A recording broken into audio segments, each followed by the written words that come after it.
Once upon a time, there was a forest full of nests. Small, large, tall, hidden.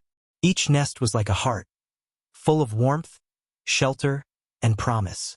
Little Fox, like every other little animal in the forest, grew up believing that, by knocking gently, all doors would open.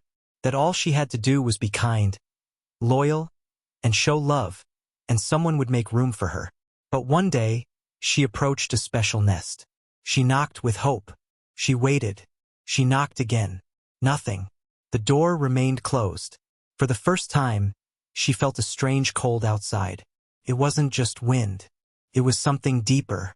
Little Fox was experiencing something she had never felt before. Rejection. She didn't understand what she'd done wrong. Had she smelled unpleasant? Had she said too much? Or maybe she wasn't good enough for that nest. Her mind was spinning in circles. Because the brain, when it feels rejected, doesn't analyze. It screams. It activates all the emergency alarms as if facing a predator. And that's where the cruelest part of rejection comes in. The brain reacts as if it were physical pain. The same area that activates when you stub your foot on a rock lights up when you get rejected.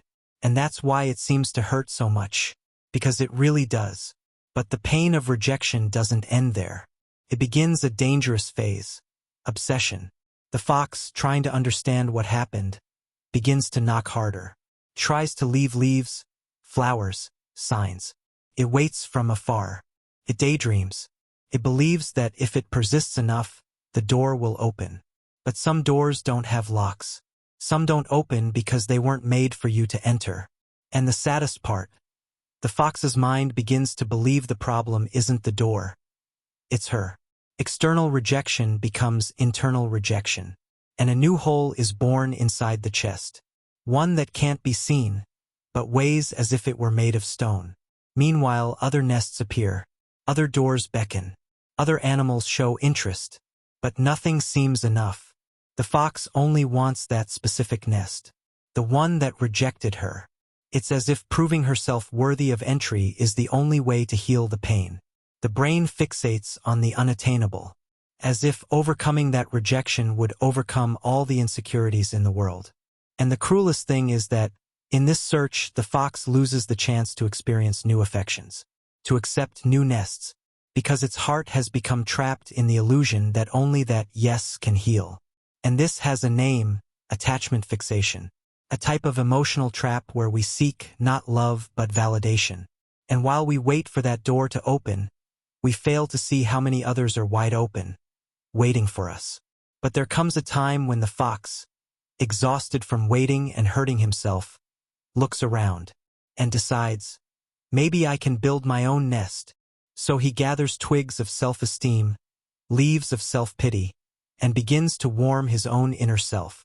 He realizes he doesn't need to beg for affection, nor eternally knock on locked doors. And the most magical thing happens. The more it builds itself from within, the more true nests appear. The ones that open naturally, effortlessly, without games. Because true love doesn't need a key. It invites. It welcomes. In the end, the fox discovers one of the greatest lessons of the emotional forest. Rejection isn't the end. It's just a teacher in disguise. Comes ugly, hurtful, without warning. But it teaches. Teaches you not to abandon yourself. Teaches you to choose yourself first. It teaches you that the safest nest in the world is the one we build within ourselves. Doors will continue to close. But now, the fox knows. Every closing door makes room for her to grow. For her to find herself. And to finally find where she truly belongs. Where she doesn't have to shrink to fit in.